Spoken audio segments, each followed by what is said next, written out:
are unanimous in their hate for me, and I welcome their hatred.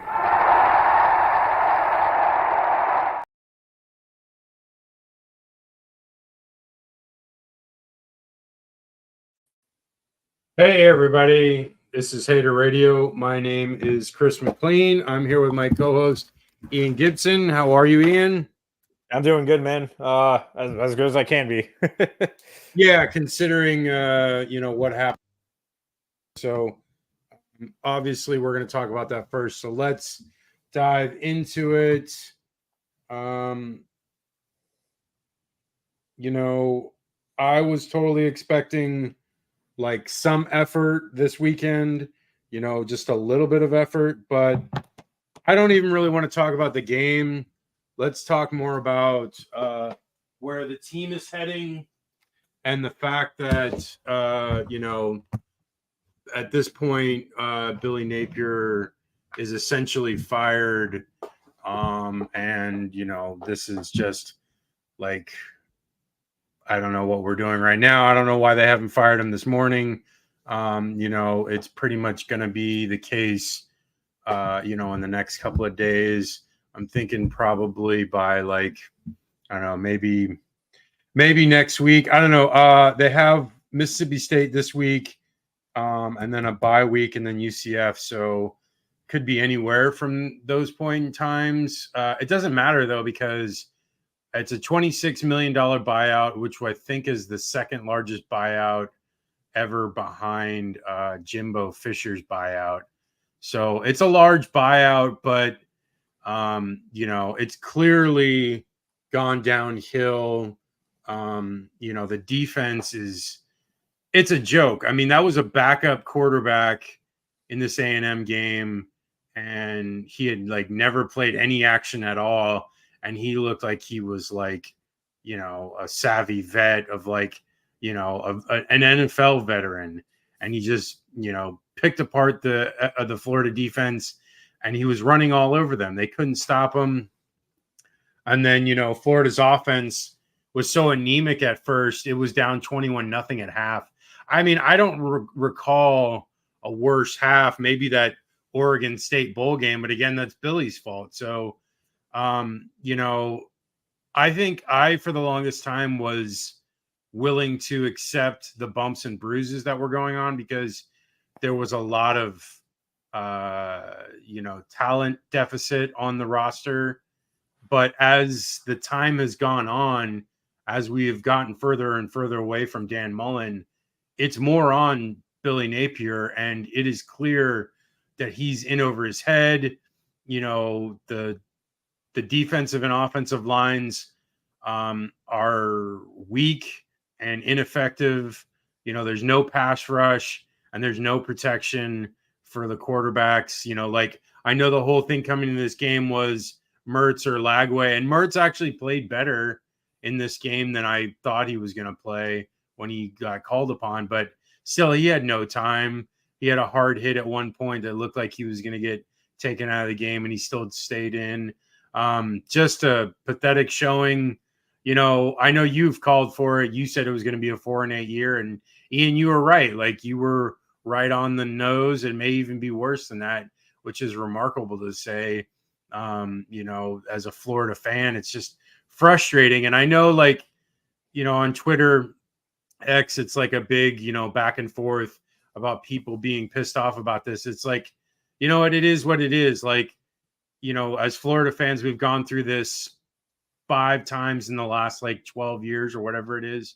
I don't know what the exact stat is, but it's been a lot over the last decade plus. And it's been frustrating because, we were at a standard from the 90s and 2000s where it was winning SEC championship games and then having legitimate chances at national championships and winning those.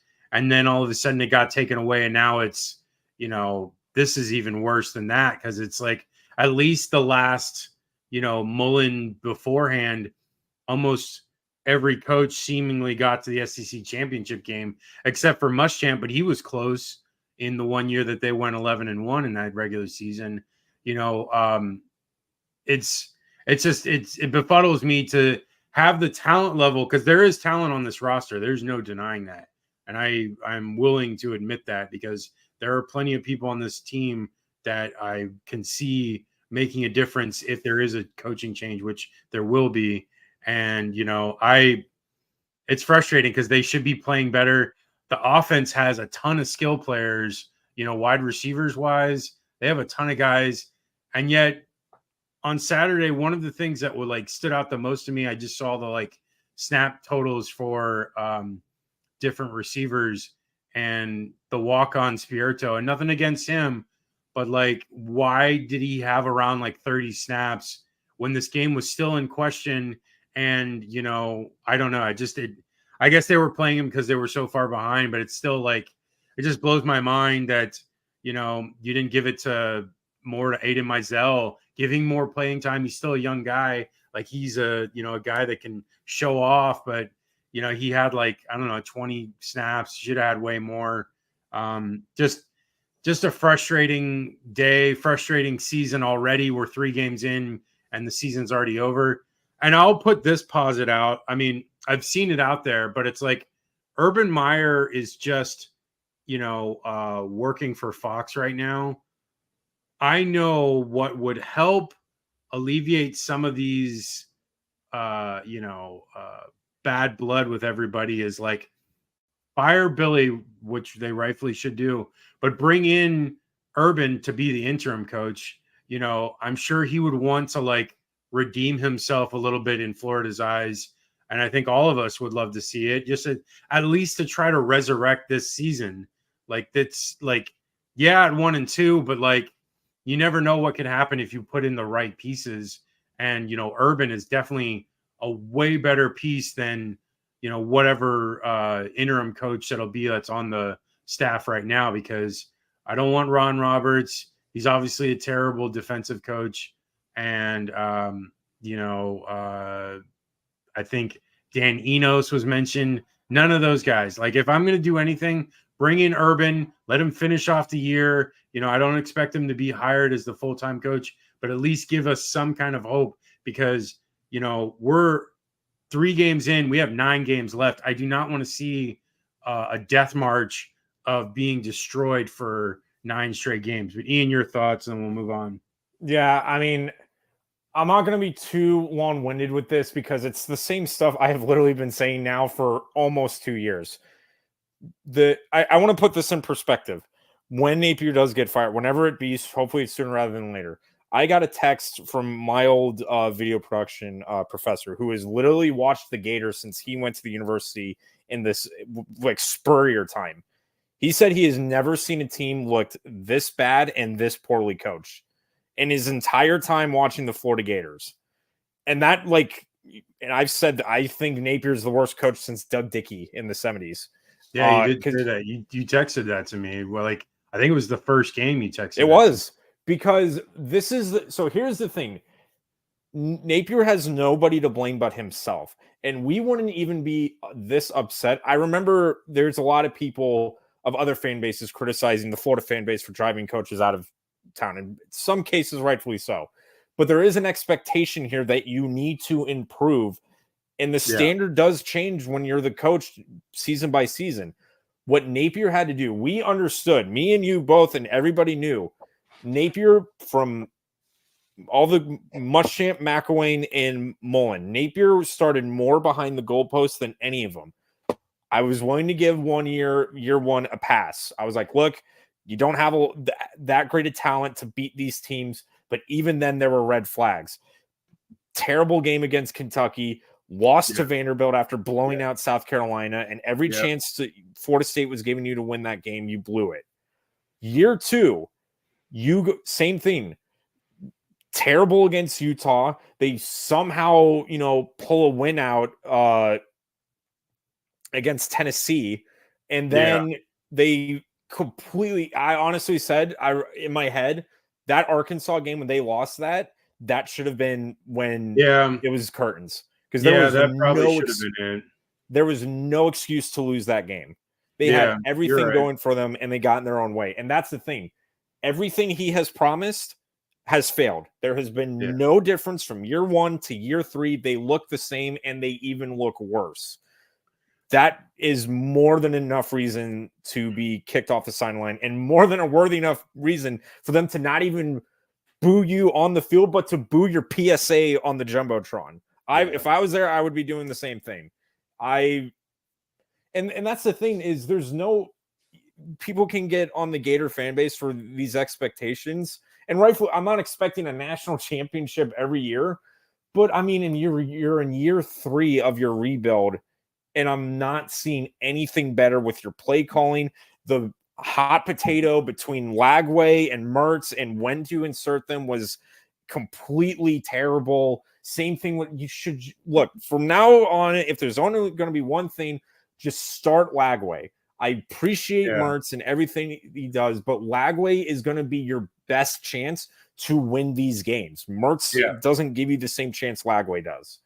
All in all, it's a shame, but honestly, let's not forget this this should have never happened, because I knew very early Napier probably would not have been my choice after Mullen was fired, because he was way too new he did good in group of 5, but that's a big difference from the SEC. If you're going to blame anybody, blame Napier and his inept play calling and asset management, but you got to point the finger right back at Scott Strickland. This will be his 3rd coach he will hire, and that's unacceptable here at the University of Florida.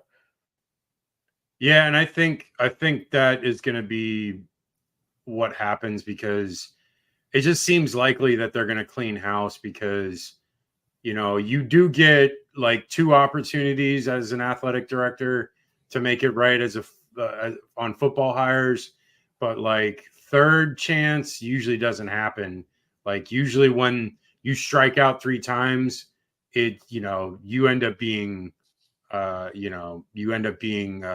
let go. And I technically it's only twice, but still they don't give you a 3rd opportunity. If you strike out twice, that's pretty much it. And I will say, like, Jeremy Foley, he hired Ron Zook, failed, but then hit a home run with Urban Meyer, failed with Muschamp, and then I'm almost positive he was the one behind McElwain. He did hire McElwain. But he was leaving, so it wasn't like, they didn't leave it on him. And plus, Scott Strickland was there when McElwain was fired, so Foley was gone at that point. But, I think they probably have to get rid of Strickland. I mean, so many fans on X just love to call out Strickland all the time, and I get it. It's what we do as fans.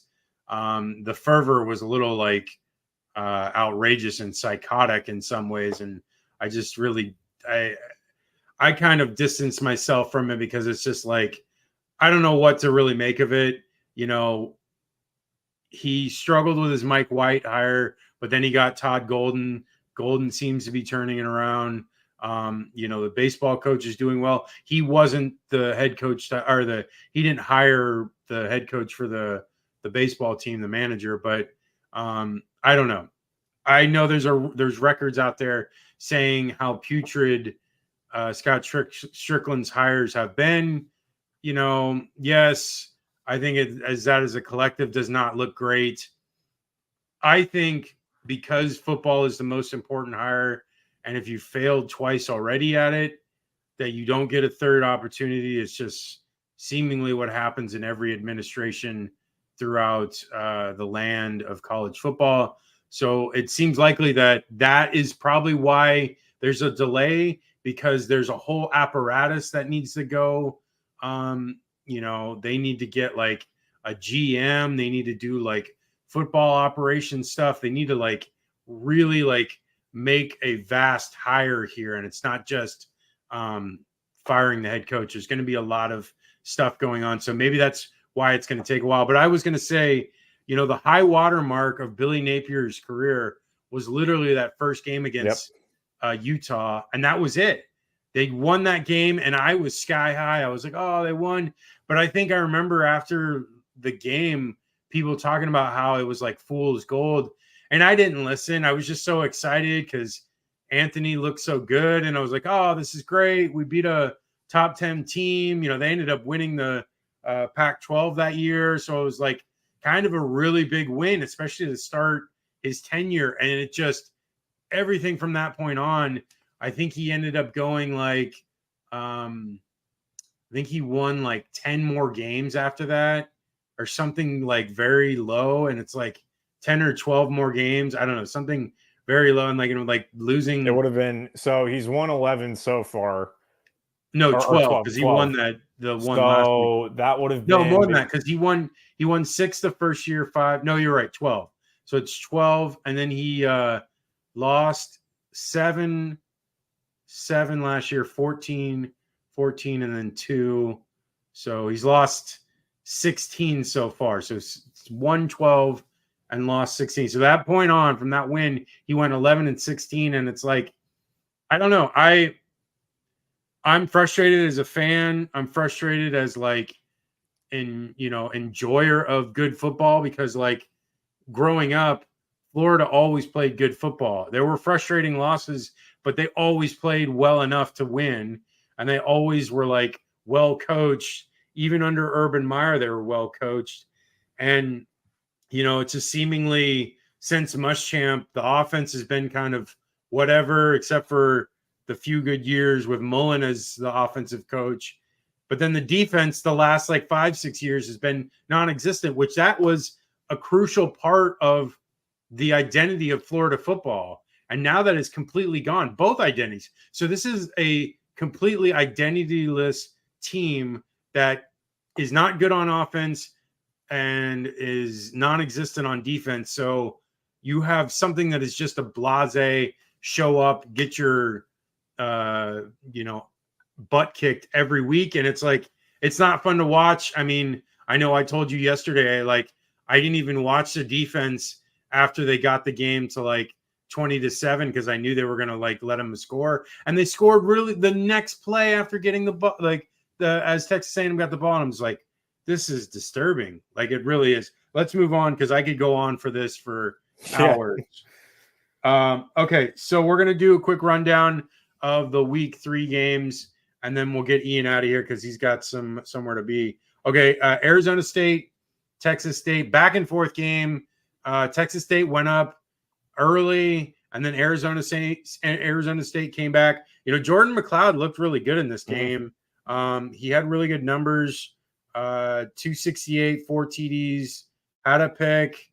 He also had 45 yards on the ground. They were up 21-7 at one point. That fumble loss at the end was basically a difference in the game. Yep. If they don't lose that game, they lose that ball there, they might have a chance of winning it. But Arizona State capitalizes, gets the field goal. And that was basically it. Your thoughts, and we'll move on. Yeah, just really quick, you hit the nail on the head. Both teams actually went blow for blow. McLeod had a great game besides the interception, but the 3 turnovers the Bobcats made, it was just at the worst time.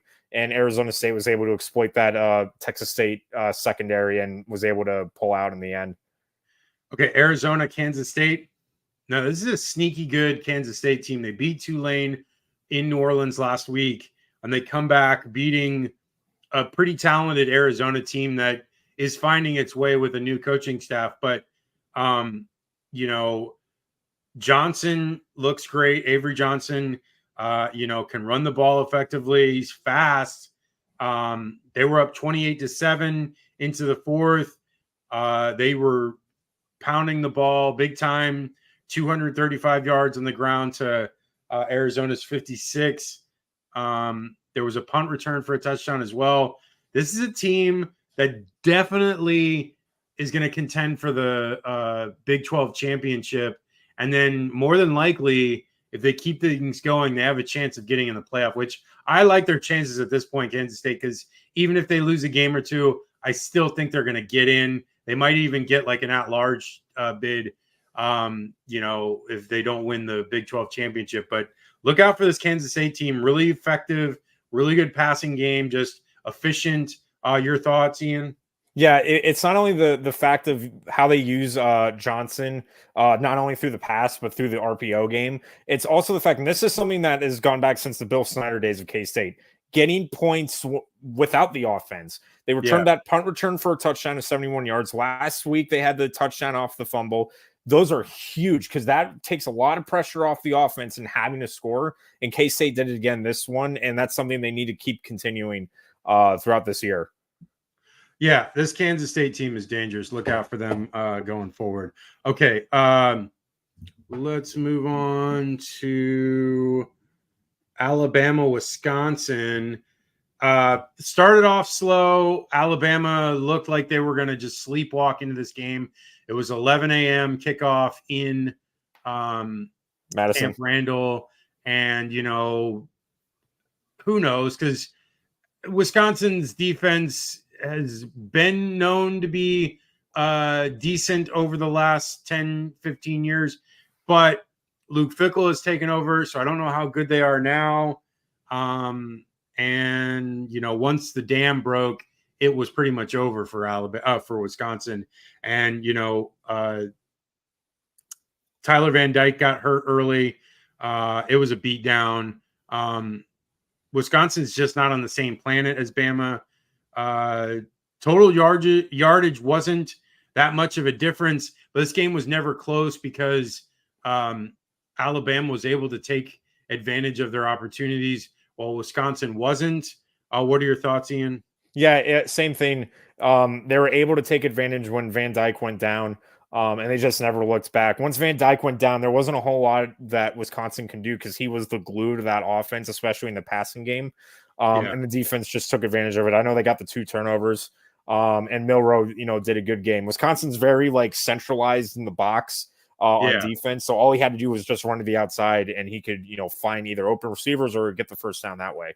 Yeah, Milroe went off, and then Ryan Williams, again, that's a name that if you don't know his name, you know, I saw him in person at the USF game last week.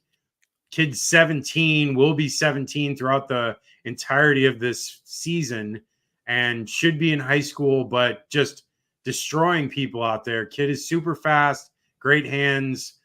He's going to be someone that you see on Sundays for sure, and which sucks because he's being forced into having to play 3 years in college. But hey, he's going to make a ton of money at Alabama with NIL deals. So look to see him be, you know, I'd say like next year and the year after, a potential Heisman candidate. Okay, moving on. A great, exciting game that probably should have went South Carolina's way, but LSU sneaks it out. South Carolina was up 10. They blocked a punt. They were up 17-0. Like, I didn't even know this score was going on because I was what was I doing? I was in the middle of something. Oh, I had something with my local, with my union, so I wasn't able to pay attention till like as the game was over.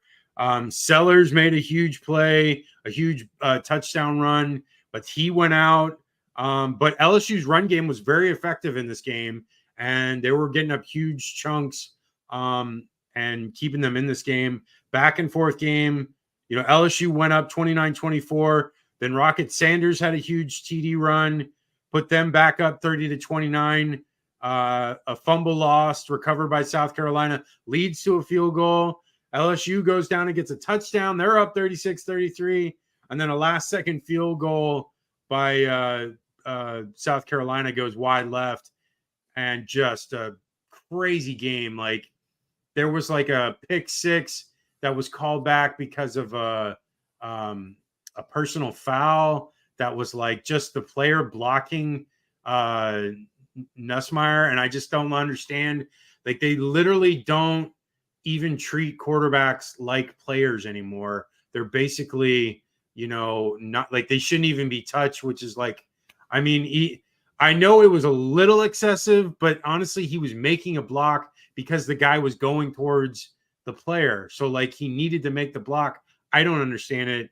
I want players to be able to like play the game of football. You know, I know we're trying to protect quarterbacks, but to the point where, you know, they're not even allowed to like participate in the game, just kind of eliminates a lot of things. What are you thinking on this one, Ian? Yeah, it's, same thing. It's kind of a tough, you can't, that's one where the ref should have held his whistle. But regardless of that, South Carolina's main problem is that they didn't know how to hang on to the lead because Yeah. their offense is predicated on, run with either Sellers or Sanders. And when Yeah. it came down to it, when they were down, yes, Sellers had those big runs, but when they had to pass the ball, it became very predictable. And Yeah. LSU, to their credit, they could have this could have gone really south really quick. But LSU's defense was able to dig their heels in. And not only that, the offense, you mentioned the running attack, it was really balanced, kept South Carolina on its toes, and they were able to take advantage. Yeah, but man, that field goal, I thought for sure that was going to go in and we were going to OT. And it would have been great to see more of this game. This is one of those games where it's a shame one of these teams had to lose. But for South Carolina, when they were just so dedicated to the run that when they had to pass it, they just didn't know how to get it going. Okay, moving on. Memphis FSU. Dude, I cannot believe that they were down 20-3 in this game.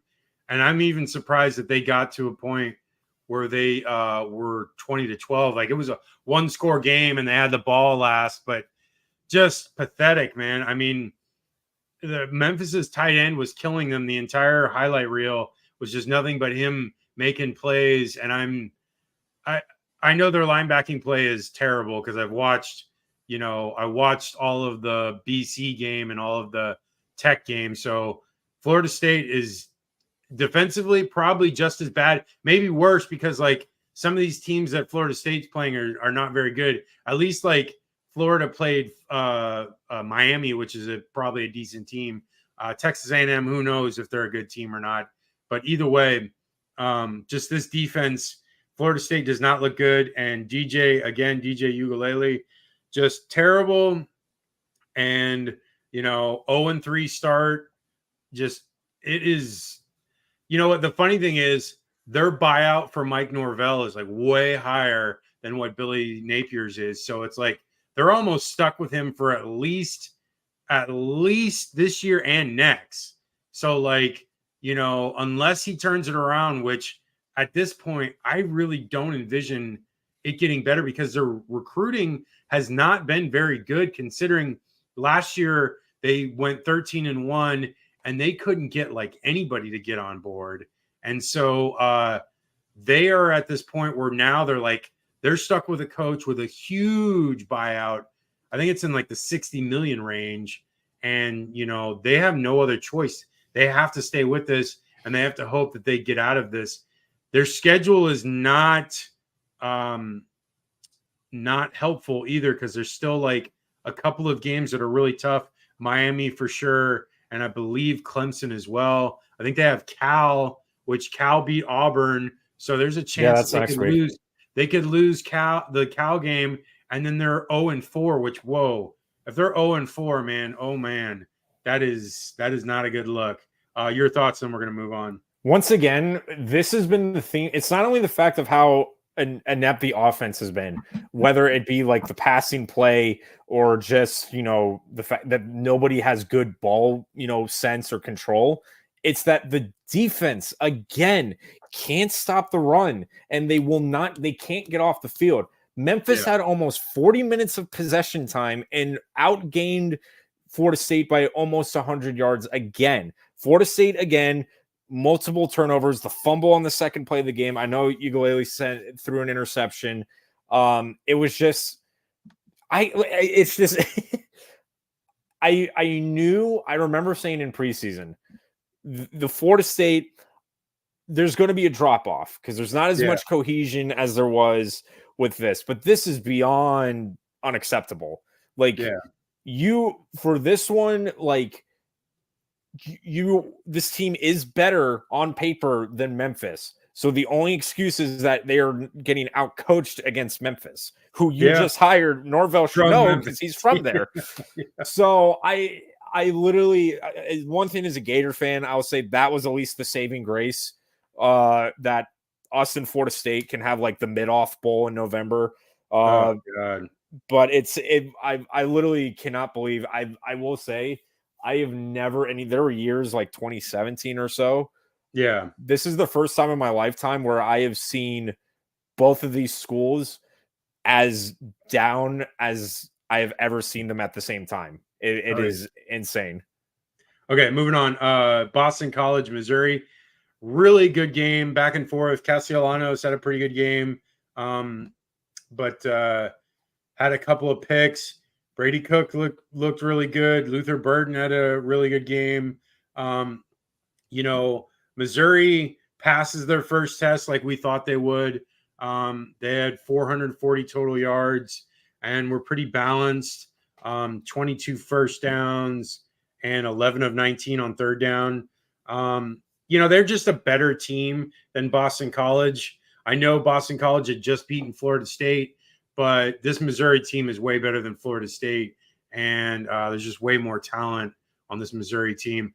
Honestly, what I was trying to see is their defense up to snuff compared to a better competition, because the first 2 weeks were lesser competition. They held their own, but they still obviously allowed points here. It ends up 27-21, but I think this Missouri team sets themselves up well, but they have – oh, man, this came off again. I don't get this. I have the AC going.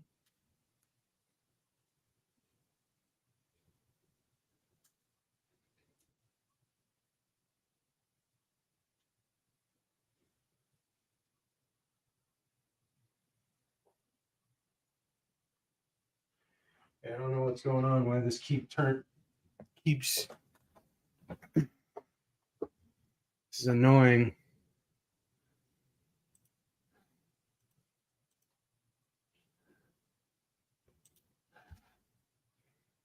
Yeah, hold on a second, Ian. Yeah. Oh, excuse me. Okay, so sorry about that. This team had their first test, sets them up well for the rest of the year, but they have a tough matchup against, I believe, Alabama and Oklahoma. So they more than likely are going to lose one of those games. I think they'll lose the Alabama game because I believe it's in Tuscaloosa. And but yeah, I mean, they should have a good year. They might get into the playoff. I mean, I think people are going to look really stringently on their lack of a tough non-conference schedule, and that may prevent them from getting in the long run. But at least they got a decent win here against BC. We'll see what BC ends up the rest of the year, but I don't think much of them the rest of the year. But what are your thoughts before we move on? Yeah, this game went exactly how I thought it would. It's both play calling wise. Missouri did a good job adjusting Castellanos. They did try those swing passes. There was the fluky, fumble, then score a touchdown by BC. And honestly, usually when I see something like that, that's usually God telling you it might not be your day. But hey, Missouri was able to tighten the hatches. They were definitely good on the outside to keep Castellanos on those swing runs. And they obviously just, found a way to win out in that situation. I know they outgained BC by a lot. But all in all, Missouri, it's a shame. One of those games, it's a shame one of them had to lose, but Missouri, really, really good gutty win. Okay, moving on to Notre Dame, Purdue real quick. Notre Dame wins 66-7. You got any thoughts? I mean, that's kind of how you would want to respond after losing a game so bad. So exactly how you expect Notre Dame to play. They played angry, and they're going to have to play angry for the rest of the year. Yeah, for sure. Oregon State, 49-14. Oregon pretty much in control of this the entire way. They were up 22-14 at half, and then just cruised in the second half. Dylan Gabriel probably solidifying his opportunity as a potential Heisman. 20 of 24, 291 on the ground, 2 TDs. He also had 64 yards on the ground, a long touchdown run. This team, I know they struggled that game against Idaho, but they look a lot better now. And there's a lot in front of them. Their Big Ten schedule is coming up, so we'll see what they're made of through that. But your thoughts, Ian? Yeah, I remember watching the game and I was going, why couldn't they do this the last 2 weeks? Because this is the Oregon team we were expecting. Great on offense. They were able, Gabriel was able to be mobile in the pocket and, really good on the run, or in the air, and they were able to hold a very, Oregon State, obviously, it's a huge rivalry game, so they were going to throw everything they had at them. But all in all, this is what Oregon should play like for the rest of the year, especially if they're going to be competing for the Big Ten championship and the national title. They just got to keep this momentum going now. Oh, yeah, for sure. Okay, Tulane, Oklahoma. Tulane was down 21-0 before half, but then Mensa came back, got a score before half. They got him to 24-13, and then a pick six made it 24-19, and then Mensa was picked again. God darn it. Hold on a second, Ian. Mm-hmm.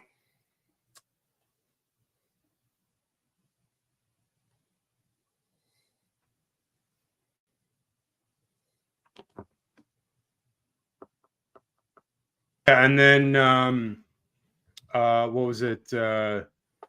Oklahoma was able to hold off. They picked off Mensa at the end, and then this Oklahoma team, Arnold looked pretty good running the ball. He had decent numbers, but sucks for this Tulane team because now they're 1-2. But they had a tough schedule. Kansas State and Oklahoma right in a row. I don't know who scheduled that, but like I said, Arnold had about 100 yards on the ground, 97 to be exact, 2 TDs. And, this Oklahoma team has been solid, but they've been at home the entire first month of the season, and they'll get Tennessee next week. So we'll see. Your thoughts before we move on, Ian. Yeah, Oklahoma, again, as good as Tulane was, Oklahoma was just the better team. Mensa did everything he possibly could, had a great passing touchdown midway through the game, but Oklahoma's lead was just too much to come back from. They did give them a scare, and that's what they were trying to do, but Oklahoma was able to kind of ease away from the win and get the W at the end. So moving on to Washington State, Washington. Back and forth game. Washington had the ball with like a minute or so left in the game. First and goal situation inside the 5. Couldn't punch it in. Washington State with the huge stop. I don't know too much about this Washington team since Jed Fish has taken over, but Will Rogers is their quarterback, former Mississippi State quarterback. Had a lot of yards, 314 on through the air. They had a lot of offense, 452 yards, but just couldn't punch it in. They were 4 of 13 on third down and just struggled to be able to make plays on the Washington State side of the 50. So Washington State wins 3-0. That's good for them. What are your thoughts, Ian? Yeah, Washington State, this was a really good win. It's a bit of a statement win. They come in, obviously it's the Apple Cup. Both same thing with the Civil War with Oregon State and Oregon. They don't like each other, so passions are high. But with Washington State, their schedule is looking pretty favorable for them. I know they got to play, obviously Oregon State, and then a bunch of Mountain West teams. I think they play Boise State in 2 weeks. That's going to be a real big game. But they looked great. This was like the real big test for them for the year, and they passed it with flying colors. They kept they were able to limit as the mistakes they had. I know they had 1 turnover, but they were able to just like will their way to the win against the Huskies. Okay, West Virginia, Pitt. This is another back and forth game. Pitt was down 10 with like 3 minutes to go, came back, scored a late TD, got the ball back, went down the field again, scored. Just remarkable finish to this game. Both teams played very well. This is one of those games where it's a shame to see a team lose, but it's just the reality that someone has to win it. Just a great game back and forth. Holstein for Pitt was, huge for them. Their quarterback, he had 300 yards in the air, 3 TDs. Garrett Green looked pretty good, except for the 1 pick during the game, and then the last pick where you can kind of ignore because that's when they're trying to make things happen near the end of the game. But evenly game, yardage wise, it was 379 to 398. So very close in similarities. Just a very good game. The backyard brawl. It's not something they play often anymore, I don't think. Or do they? Do they still play this rivalry? Not as much. Yeah, so it's not as much. So it's a shame because these two teams hate each other. They're so close on that border. Your thoughts before we move on? Yeah, I remember saying this.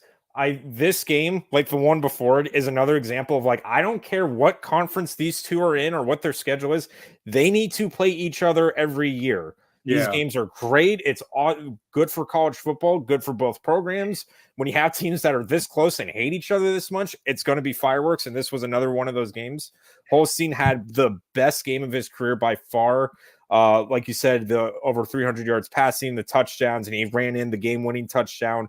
Yeah. One thing I do want to add is with 3 minutes left, West Virginia was up 10, and they couldn't get Holstein down. And I'm like, dude, you've got to find a way to just, snuff them out while you can. So that was a tough way to lose it for West Virginia. But I mean, it's typical with these games with these two that hate each other. You're going to have, heartbreak as a part of the game. Okay, 1 second. Okay, moving on to Utah State real quick. It was 38-21. The only reason I brought it up in the preview was because of Cam Rising being hurt. But they went down 14-0, and then Utah came back and ended up winning this one. So 38-21. So seemingly they're doing fine without him, and maybe he'll be back next week or whatever. I mean, just the curious case of Cam Rising and all of his injuries. But okay, moving on to UTSA Texas.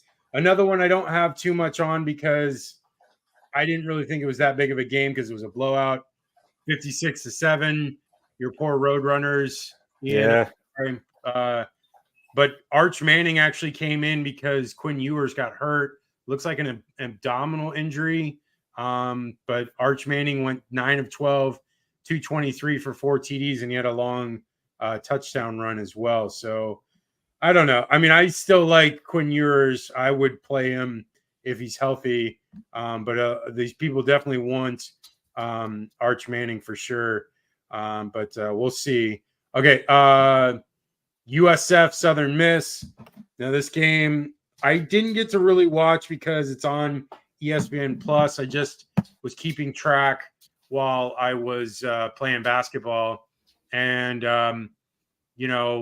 they were down 14-0 at first, and it looked rough. But then the offense ended up outscoring them 49-10. So, they know how to play offense. And that's honestly why I wasn't too worried in that Alabama game because they're still going to be able to move the ball and do some things. It's just been defensively. Can they get better defensively?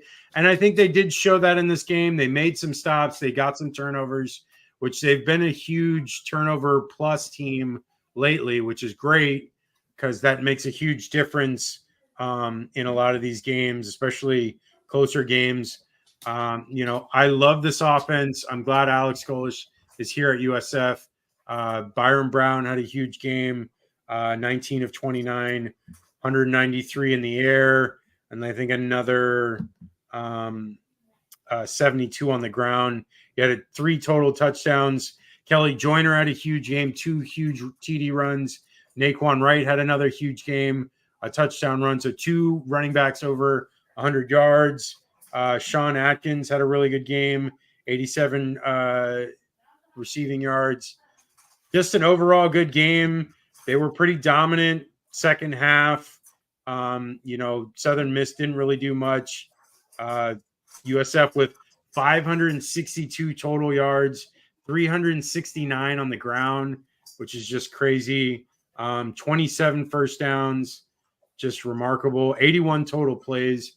Just a great game overall, setting themselves up for the next week for the Miami game, which they just announced that the student allotment sold so quickly that they're going to sell the 300 level tickets, which is the upper bowl seating. So this game could potentially be a full pack stadium, which would be awesome. I love when that happens for USF at Ray J. So we'll see. Ian, your thoughts?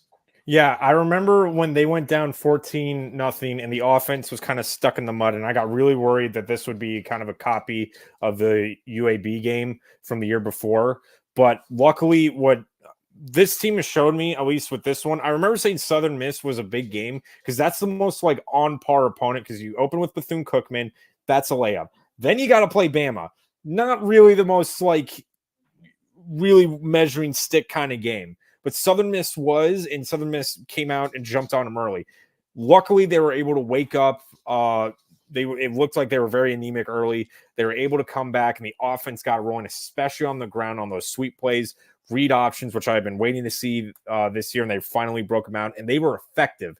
They were able to keep the defense biting on the trap, and either Brown, Joyner, or Naquan Wright would cut on the counter and get a huge gain on there. Same with the passing game. I know Atkins scored or got a couple big passes. It was all in all, so far the best offensive performance this year by USF. We know how good this offense could be. It was great to see the defense. They looked rough in the first quarters, but once the second half started, they knew it was like put up or shut up time, and they did really good adjusting, especially with their coverage. Yeah, and they win 49-24, so it's a huge win. Hold on a second.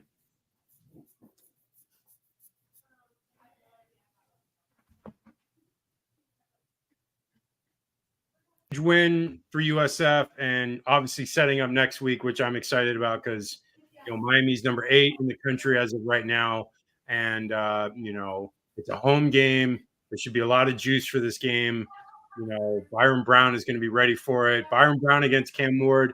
You couldn't get any bigger in the state of Florida. It's a fight for best team in the state, which is a huge bragging right this year. And we'll see. I mean, I'm excited for it. Okay, last couple of them real quick, and then we'll get going. Ole Miss beats Wake Forest 40-6. Jackson Dart and future Florida coach Lane Kiffin. Jackson Dart goes off for 377 yards and 2 TDs. They had 650 yards of total offense. That's what Florida wants. That's what Florida fans want, is 650 yards of total offense, not the whatever that Billy's been producing the last several years, which has been atrocious at best. But this game was never really close. Wake Forest is just not very good. Okay, moving on. Georgia, Kentucky. I am amazed that this game went the way it did. It was close. It was back and forth. Kentucky had a lead for many minutes in this game. Georgia was lucky to win this game. Kentucky had the ball on the inside the 50 with 3 minutes left, and just couldn't put it together to get that last field goal. And Georgia wins this one, but they lost their number 1 ranking because of how bad they looked in this game. So rightfully so. Kentucky is not a good team, considering they came into this game off of a huge loss against South Carolina the week before. Your thoughts, Ian? I'm only going to say a few words the same way I was saying it in the game when I saw it. You're on your side of the 50 with less than 2 minutes, and you have a chance to beat the number 1 team in the nation. And this is what I said. This is the story of the game. You're punting? Yeah. Dude, I don't you've got to go for it in that situation. Yeah. If it's too far for a kick and it doesn't make sense to punt, and because you don't even know how much time you're going to get with the ball back, and they didn't. And it was, they technically did. But yeah, that was such a bad, you want to talk about a bad coaching call, that's on Mark Stoops. You need to go for it in that situation. Oh yeah. Where you just have to be like, look, you had nothing to lose. You're Kentucky. Yeah. You just got blown out by South Carolina. Go for it. Right. You make it. I will tip. That's what I say. I will be more okay with you losing, trying to win, than doing that. And I was just very upset at Kentucky for that, because it looked like they weren't even wanting to try for the win. But agreed, Georgia, I don't know why every year they got to play. Like a few years ago, it was against Missouri. They didn't look good. Now they got to do this with Kentucky. So I don't know why they can't just like blow every team out. Like I know they can. But again, I've said it every year. If they play like this against these other teams, like when they go to play Bama, they're not going to win, just straight up. No, they're not going to beat Bama, and they're not going to beat Texas. So they're going to get beat by both those teams, and they'll be lucky if they get into the SEC championship game, and they might lose that. But still, I still think they're probably going to get into the playoff, even with 2 losses. I mean, because right now their strength of schedule is a lot better than most teams. Okay, moving on. Mid-Florida beats TCU somehow. They were down 28-7 in this game and somehow comes back and wins this game. Hold on.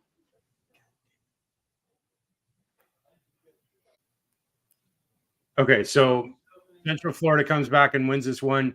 Ian, your thoughts before we move on? Yeah, this definitely had the billing of a Big 12 game because both teams had over 450 yards of offense. UCF coming back from that huge deficit. I think that's the largest comeback in their school's history. KJ Jefferson, we know how good he was at Arkansas, and he's showing that he hasn't lost a step at UCF. And for TCU, that is a brutal way to drop a game. And this is UCF. So like I said, this is UCF's, in my opinion, first official Big 12 win. Okay. Last game, and then we're going to be done for the show this week. UCLA, Indiana. Sorry, Richard. This is a tough loss. I don't know how good this UCLA team is going to be now, seeing that I thought this was going to be an easy win for them. Indiana looked really good. They were moving the ball. They had a really good passing attack.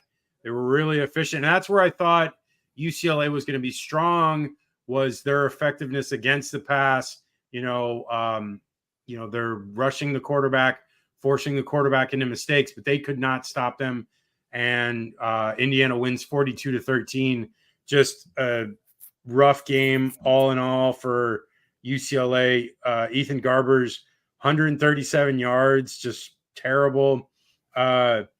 Rourke for Indiana had 307 yards.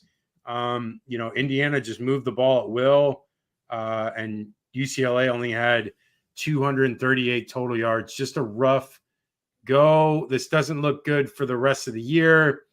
I don't know how Deshaun Foster is going to go out the rest of this year with this team.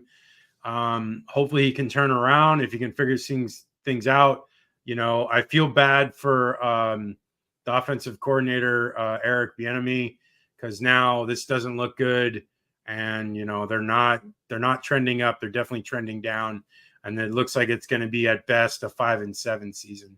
So I feel bad for them because I thought they had the potential of like a 7-5, maybe 8-5 with a bowl victory, but now it just looks worse. Your thoughts, Ian, and then we're going to end it. Yeah, it's like the two teams had like a Freaky Friday moment because IU's defense just absolutely smothered Garbers had no time in the pocket, and that showed a weakness UCLA's had now is that offensive line snaps way too quickly for Garbers to go through his progression.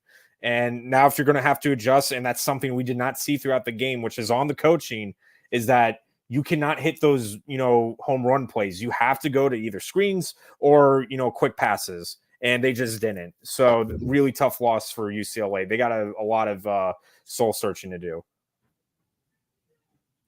All right, I'm going to pause this and then we're going to end it. Just hold on a second, Ian. All right, that is the show. We'll have the week 4 preview on Wednesday, 8 p.m. Eastern, 5 p.m. Pacific. You can find us on YouTube, which will be YouTube Live on those days. It'll be at Hater Radio for Twitter, Facebook, and Instagram. And TikTok. It is at Hater_Radio. And then for Facebook, it is Hater Radio CFB. Ian, what are your socials before we go? Yes, at YouTube, Instagram, and Twitter, it's at G_Gator_G. Okay, like, subscribe, follow, tweet at us. comment, everything to help us out with the algorithm. We are officially over 500 subscribers as of today. So we're moving along. We're already 300 more than when we started the season. So we're moving along. I appreciate all of you who are listening, watching, following. And, it's just great to build this momentum for this. We love this brand. We love college football, and we love bringing this show to you guys. So follow us on Wednesday, and we'll talk about the games coming up for next weekend. And we'll see you then. Take care.